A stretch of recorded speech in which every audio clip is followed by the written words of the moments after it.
지난 2019년 4분기 쉐보레 트래버스가 콜로라도와 함께 국내에 처음으로 소개되었는데요. 당시 거의 풀사이즈에 육박하는 사이즈와 도심적인 세련된 디자인, 그리고 합리적인 가격대에 매료되어 바로 RS 트림을 계약하고 그해 크리스마스에 출고받았어요. 이제는 페이스리프트된 신형 트래버스의 출고가 본격적으로 시작된 듯한데요. 요즘은 공도에서도 많이 보이고 나름 기대 이상의 선전을 했다고 보여지는 트래버스. 앞으로도 흥행을 이어나갈 수 있을지 지난 2년 반 동안의 운행 후기를 풀어보도록 하겠습니다.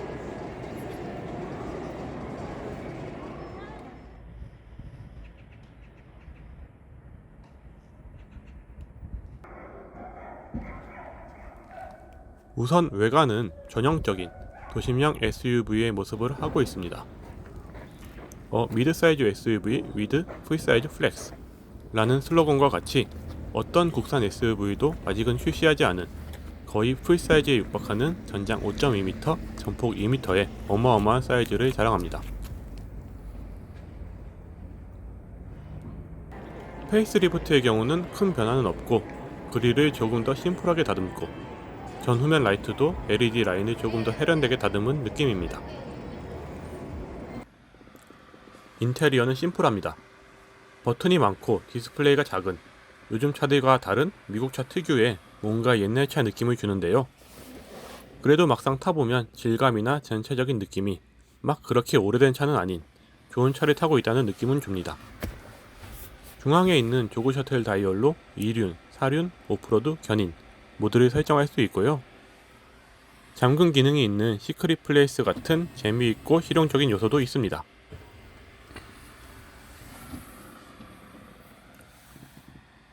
후방 디스플레이 룸미러는 차가 워낙 큰데 광각으로 후면을 넓게 보여주니 실주행에 많은 도움을 주고요.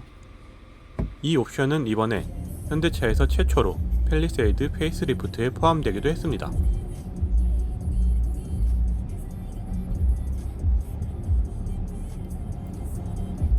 신형에서는 큰 변화는 없고 계기판과 후방 디스플레이 룸미러의 디자인과 크기가 개선되었습니다.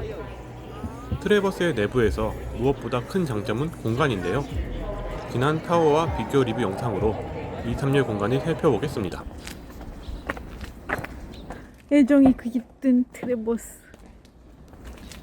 트래버스도 마찬가지로 1열은 제가 편하게 운전할 수 있는 정도로 세팅이 되어 있고요. 여기 들어가 보면 공간 무릎 주먹 하나 정도, 타워보다는 주먹 반 개에서 한 개 정도 차이를 보이는 것 같고요. 그리고 3열로 가보면은 얘는 주먹 하나가 겨우 들어갈까 말까 하는, 낑겨서 안 들어가는 정도 공간이 됩니다. 헤드룸도 3열에 제가 앉으면은 주먹 하나가 안 들어가요. 달 듯 말 듯 이 정도의 공간을 보이고 있습니다. 앉은 길미터. 네, 저 앉은 1m예요.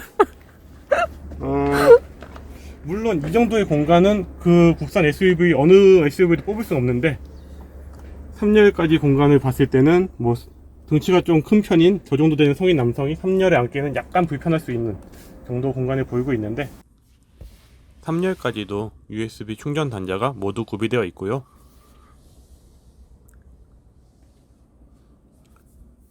넉넉하진 않지만 어느 정도의 개방감도 느낄 수 있습니다. 여기에 트렁크 공간도 상당한데요. 3열을 모두 사용하고도 이 정도의 짐을 넣을 수 있고 3열을 접으면 이 정도의 트렁크 공간이 확보됩니다. 2열까지 접으면 정말 광활한 공간이 펼쳐져 다양하게 많은 짐을 적재할 수 있습니다. 2명이서 차박을 즐기기에도 충분한 공간이 마련됩니다.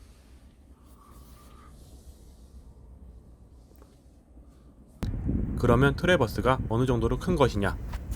현대자동차의 가장 작고 큰 SUV와 외관을 대조한 모습을 보여드리겠습니다.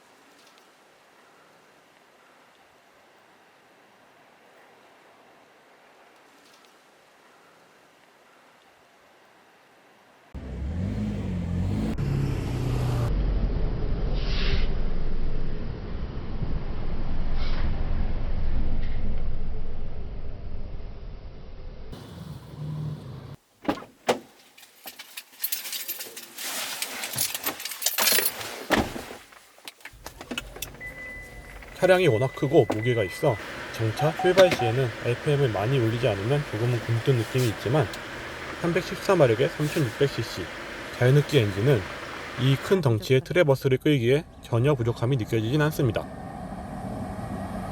그리고 탑재되어 있는 2단 자동 변속기는 변속과 변속 타이밍에 있어 100% 마음에 들진 않지만 주행에 있어 불쾌감은 없는 수준으로 무난한 느낌을 제공합니다.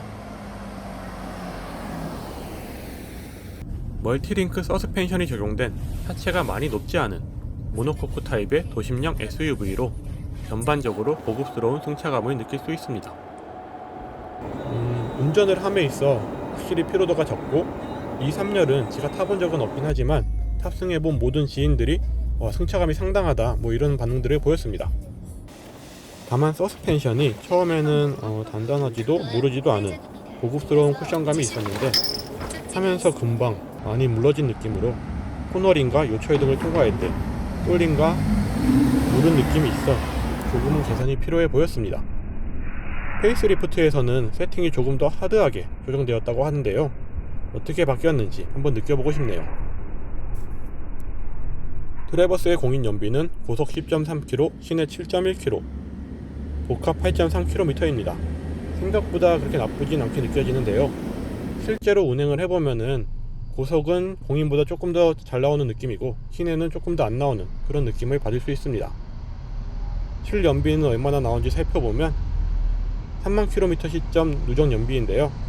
8.8km로 거의 공인 연비와 비슷한 수준으로 조금 더 높은 그런 수치를 보이고 있네요. 그리고 여유로운 고속도로에서 마음먹고 연비를 최대한 뽑아본 결과인데요. 17에서 18km까지 뽑을 수 있었습니다. 도심형 SUV이긴 하지만 비포장도로 험로, 주행 능력도 나름 괜찮습니다. 모노코크 타입의 차고가 낮고 휠베이스가 긴 태생적인 한계는 분명히 있지만 장애물이 자잘하고 높은 그런 지역을 제외하면 네 바퀴의 힘을 배분하는 능력 등이 뛰어나 비포장도로 주파 능력이 보통의 도심형 SUV들과 비교해보면 상당한 수준으로 보입니다. 이런 능력과 압도적인 크기 덕분에 도심형 SUV이긴 하지만 캠핑, 차박 머신으로도 충분한 능력을 발휘합니다.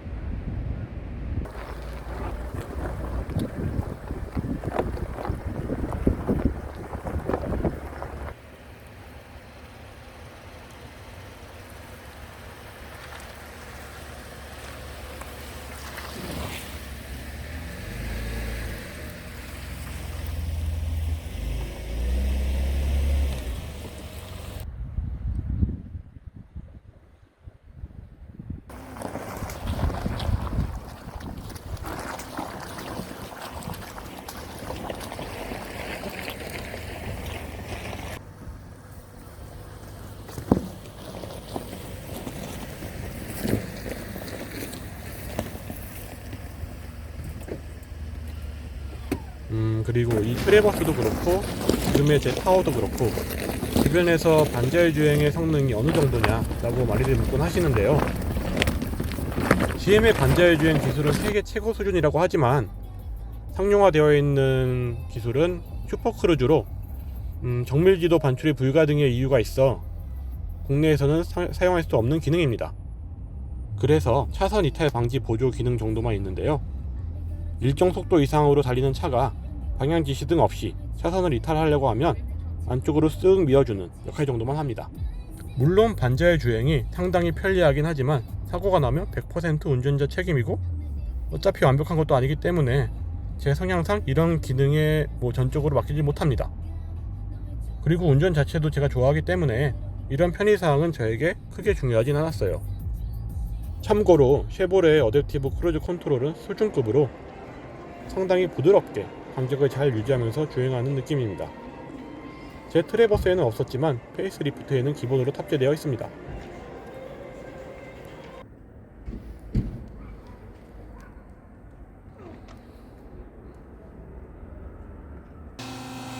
차량 하부를 살펴볼게요. 이건 제가 트레버스를 몰면서 마지막 엔진 오일을 교환할 때 찍어본 영상인데요. 가만히 보시면 일반적으로 보시던 요즘에 다른 차들과는 뭔가 다른 느낌이 오시죠? 하부를 감싼 커버가 전혀 없습니다. 물론 커버가 없다고 문제가 되는 건 아니지만 5천만 원이 넘는 차가 커버가 이렇게 완전히 드러나 있다고? 라는 생각이 들 수는 있어요. 쉐보레의 자신감인 건지 실용성을 추구하는 건지 모르겠지만 실제로도 뭐 경고하고 운행하는데 전혀 문제가 없기 때문에 저는 뭐 괜찮습니다.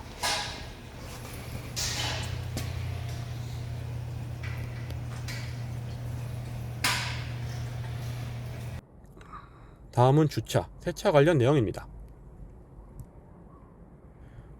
요즘은 들어갈 수 있는 자동 세차장이 많이 보이는 듯 하지만 트래버스가 덩치가 워낙 크다 보니 들어갈 수 없는 자동 세차장도 상당수 있습니다.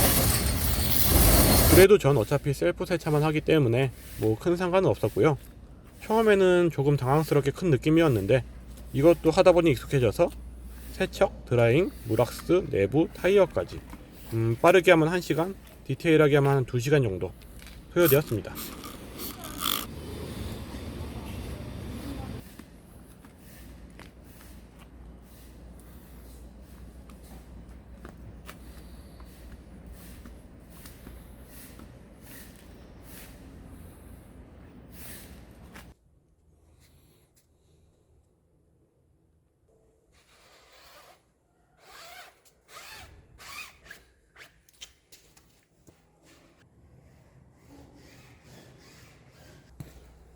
다음은 정말 많이들 물어보시는 문제죠.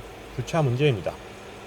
트래버스를 끌기 시작하고부터 주차장에서 항상 끝자리, 기둥 옆자리를 찾아가는 일종의 뭐 버릇 같은 게 생겼어요. 한쪽 끝으로 바짝 붙여서 주차를 하면 주차에 있어서 큰 문제는 없었고 전혀 불편하지 않다 라고 한다면 거짓말이겠지만 뭐 주차를 잘 한다면 별 무리 없이 세울 수 있었고 차가 커서 어딘가를 못 가는 경우는 없었습니다.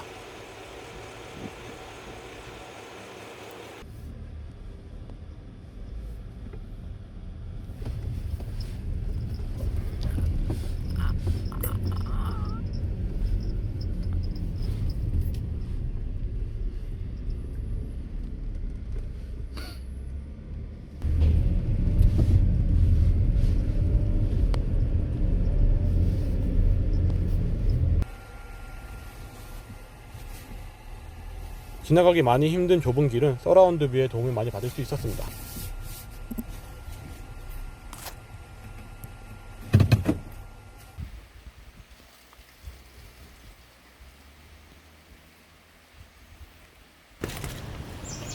트래버스에는 견인고리를 장착할 수 있는 히치 리시버가 기본으로 장착되어 있습니다. 최대 견인력은 무려 2톤에 달합니다. 저는 트레일러나 카라반은 없지만 히치 리시버가 있으면 편리한 점이 하나 있습니다. 그건 바로 견인고리 액세서리를 별도의 견인장치 튜닝 없이 바로 장착할 수 있다는 점인데요. 저는 예전부터 툴레의 자전거 캐리어 벨로스페이스를 가지고 있어 트래버스에는 견인봉만 별도로 구매하여 바로 사용할 수 있었습니다.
마지막 유지비입니다.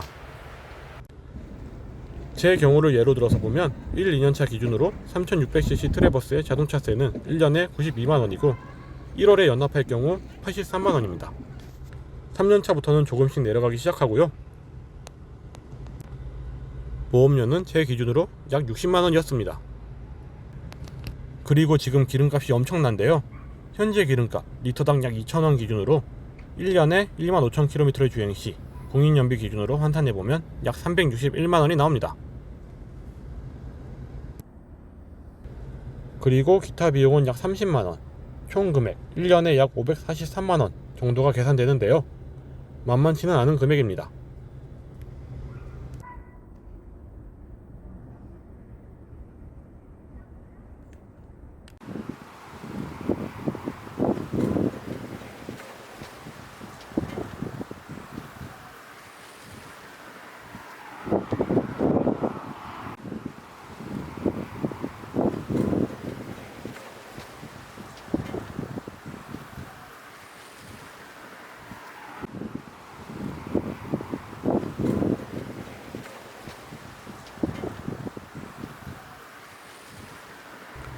지난 2년 반 동안 함께한 트래버스를 떠나보내며 준비해본 영상은 여기까지입니다. 이제 앞으로 함께하는 타워의 출고 영상으로 마무리하겠습니다.